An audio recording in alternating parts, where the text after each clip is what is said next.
হাওয়া ভবন আর আয়নাগর একই অফিস ছিল না, এবং একটি কল্যাণমুখী রাষ্ট্র যেখানে সব মানুষের মতামত থাকবে, বিশেষ করে শিক্ষার্থীদের মতামতের প্রাধান্য থাকবে।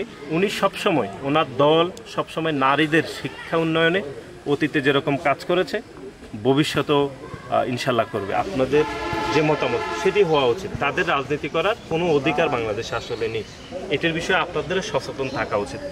একই সাথে আরেকজন বলেছেন যে আয়নাগর ছিল, এটি তো হাসিনার আয়নাগরে তাদের দোসররা, যেই দোসররা এখানে নিয়ে মানুষকে নির্যাতন করতো, বছরের পর বছর তাদেরকে এখানে রেখে নির্যাতন করতো। এটা আপনারা বলেছেন হাওয়া ভবনের বিষয়।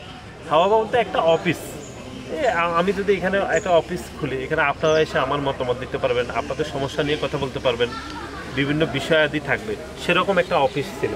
হাওয়া ভবন আর আয়নাগরে একই অফিস ছিল না। ডায়ালগস, যার অ্যান্টিব্যাকটেরিয়াল এজেন্ট টয়লেটের কোনায় কোনায় পৌঁছে 99% জীবাণু ধ্বংস করে। ডায়ালগস টয়লেট ক্লিনার, ক্লিন মানে ডায়ালগস। আপনারা আপনারা খোঁজখবর নেবেন, খোঁজখবর নিয়ে আমাকে জানাবেন। যদি ওই রকম থাকে তাহলে আমাকে ফোন করে বলবেন যে আপনি মিথ্যা কথা বলে গেছেন। আর আমাদের আয়নাগর বলে কোনো কিছু থাকবে না। আমাদের যেটি থাকবে সেটি হচ্ছে, আমরা মনে করি এদেশের মানুষ যদি ভোট দেয় বিএনপিকে, বেগম খালেদা জিয়াকে, তারেক রহমানকে, মানুষ ভোট দিলে আমরা সেই ভোটের মাধ্যমে সরকার আসবো। ভোট না দিলে আমরা জোর করে আসতে চাই না, বিএনপি কখনো জোর করে আসতে চায় না। আচ্ছা, সেটি অন্য বক্তব্য।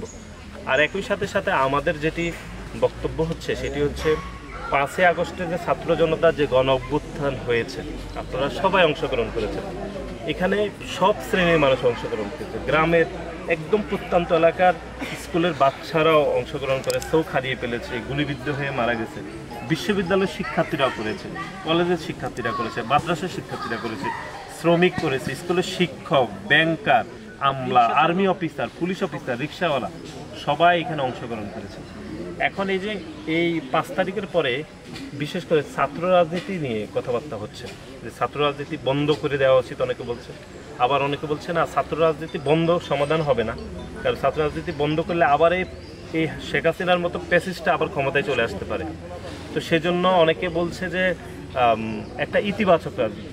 ইতিবাচক মানে হচ্ছে ছাত্রলীগ যে জোর করে মিছিলে নিয়ে যেত, তারপরে হচ্ছে নারীদের নির্যাতন করতো, ইফটিজিং করতো, ভয় দেখাইতো, এটার বিপরীতে এটার একটি ইতিবাচক রাজনীতি, পজিটিভ রাজনীতির জন্য বলছে। আমরা সেই পজিটিভ রাজনীতির বিষয়ে আমরা আপনাদের সাথে আলাপ আলোচনা করতে আসছি, যে আরও কীভাবে আমরা নিজেদের শুধরে নিয়ে, আমাদেরও যদি কোনো ভুল ত্রুটি থাকে সেটা শুধরে নিয়ে আমরা কিভাবে আপনাদের যে পরামর্শগুলো দিয়েছেন এগুলোকে কাজে লাগিয়ে আমরা কিভাবে আরও একটা ইতিবাচক রাজনীতি করতে পারি, সেই জন্য আমরা আপনাদের কাছে আসছি। আপনাদের মতামতগুলোকে আমরা এক জায়গায় করব, সবগুলো মতামতকে নিয়ে আমরা আরও একটি ইতিবাচক, গ্রহণযোগ্য এবং একটি যে সাম্য মানবিক বাংলাদেশের কথা বলা হচ্ছে, যে সব মানুষ সমান, এবং একটি কল্যাণমুখী রাষ্ট্র যেখানে সব মানুষের মতামত থাকবে, বিশেষ করে শিক্ষার্থীদের মতামতের প্রাধান্য থাকবে, সেই ধারণাকে আমরা ইস্টাবলিশ করার জন্য আমরা আপনাদের নিকট আসছি। আপনারা মতামত দিয়েছেন, ধন্যবাদ। আর অনেকে আপনারা যে কোশ্চেনগুলো করেছেন এগুলো সবগুলোই আপনারা আবার অনেকে আনসার দিয়েছেন, বিশেষ করে ছাত্রলীগের রাজনীতি থাকা উচিত কিনা সে বিষয়ে আপনারা বলেছেন যে উচিত না। এটি তো এটি হয়ে গেছে, এটি ইস্টাবলিশড যে তাদের আর রাজনীতি করা উচিত না। একই সাথে সাথে গতানুগতিক রাজনীতির বাইরে একটি ইতিবাচক রাজনীতি করা উচিত, যেখানে সব শিক্ষার্থীদের মতামত থাকবে।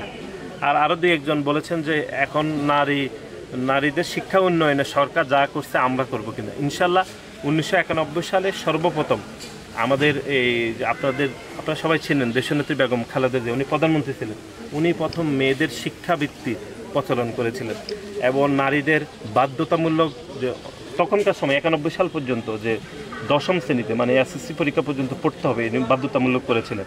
তো এটা তো আরও 30 বছর আগে হয়েছে, 35 বছর আগে। তা আপনি চিন্তা করেন 35 বছর আগে উনি বলেছেন নারীদেরকে এসএসসি পাস করতে হবে, তারপর বিনা বেতনের যে বিষয়টা, যে নারীদের কোনো বেতন দেওয়া লাগবে না, এটি উনি ঠিক করেছেন। এবং নারীদের বিনা বেতনে তো পড়তে হবে, সাথে তাদেরকে কিছু টাকা পয়সা দেওয়া, বৃত্তি দেওয়া, সেটার ব্যবস্থা আমাদের দেশনেত্রী বেগম খালেদা জিয়া করেছেন। সুতরাং উনি সবসময়, ওনার দল সবসময় নারীদের শিক্ষা উন্নয়নে অতীতে যেরকম কাজ করেছে ভবিষ্যতেও ইনশাল্লাহ করবে। আপনারা কোনো শঙ্কিত হওয়ার কোনো কারণ নাই, এটি আপনারা নিশ্চিন্তে থাকুন। আমাদের দল বিএনপি যদি ক্ষমতা আসে, নারীদের শিক্ষা নিয়ে আরও কীভাবে দীর্ঘমেয়াদী কাজ করা যায় সেগুলোর বিষয়ে কাজ করা হবে।